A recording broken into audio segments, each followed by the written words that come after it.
Gustong sirain ni Kai Sotto ang ring ng Hong Kong. Yes po, nasa Hong Kong na po ang ating Gilas Pilipinas team.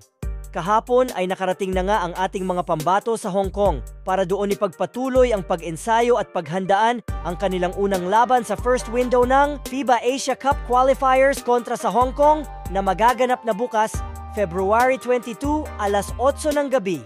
Pero bago sila lumipad pa Hong Kong ay nagkaroon muna sila ng open scrimmages kung saan ay kumpleto na nga ang lineup ng Gilas.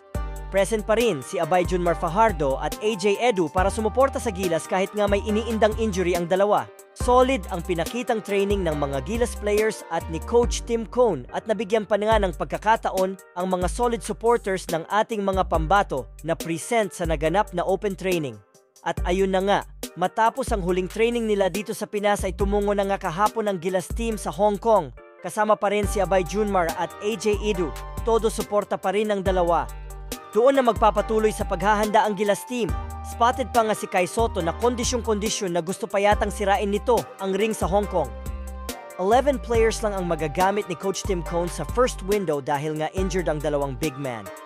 Andyan si Scotty Thompson, Jamie Malonzo, Carl Tamayo, CJ Perez, Chris Newsom, Kevin Kiambao, Calvin Oftana, Dwight Ramos, Kai Sotto, Justin Brownlee at Japeth Aguilar na pansamantalang papalit kay AJ Edu.